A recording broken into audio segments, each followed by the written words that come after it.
Hello again and welcome to the Orwell Astronomical Society podcast for June 2012.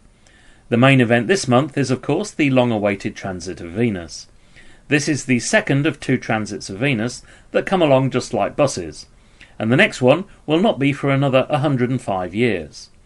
The transit is when the planet Venus appears in front of the Sun as seen from the Earth.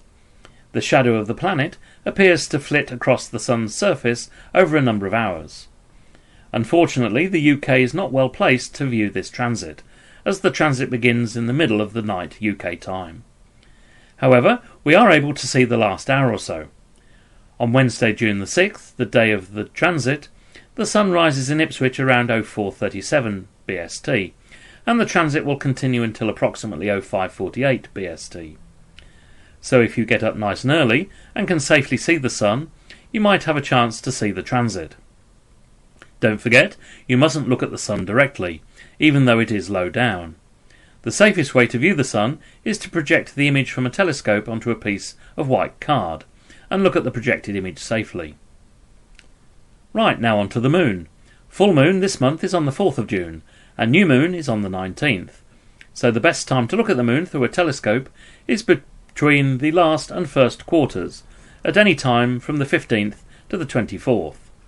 This is because you want the Moon to be lit by the Sun from the side rather than full on as it is at full moon, so to illuminate the sides of mountains and craters so that you can see them better.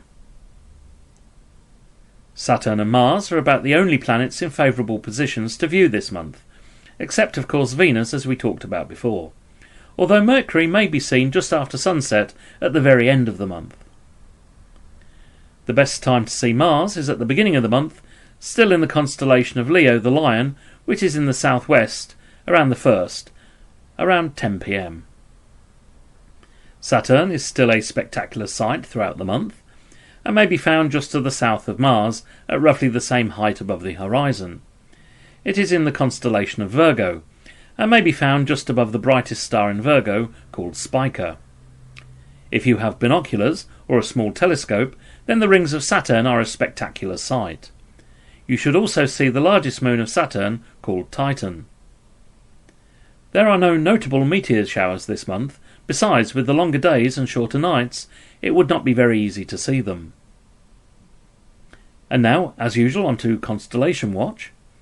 This month we are well and truly into the summer constellations.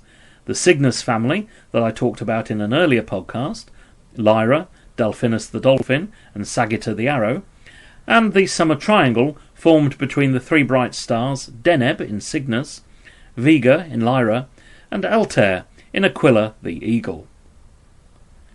The Milky Way is not best placed to view at this time of the year, not only because of the brighter sky, but the Milky Way lies flat across the eastern horizon. However, there are some nice double stars to look at. The widest separated double star may be found in the handle of the plough, the second star in from the end. If you have average eyesight, you should be able to make out two stars simply by looking at it. These stars are called Alcor and Mizar. With binoculars or a small telescope, there are two other double stars worth looking at. These are Regulus, the brightest star in Leo, just look out for Mars and a bit to the right, and Albirio, in the tail of Cygnus the Swan. I hope that this podcast has given you some ideas of what to look out for this month. There is plenty more out there to see, and I recommend that you look on the internet, astronomy magazines, or in an astronomy book or a sky map to show you what else is out there and where to look for it. Another useful tool is a planisphere, which you can use to find out exactly what is overhead at any time and date of the year. And these are readily available from any good bookshops. Listen out next month for July's highlights. Bye for now.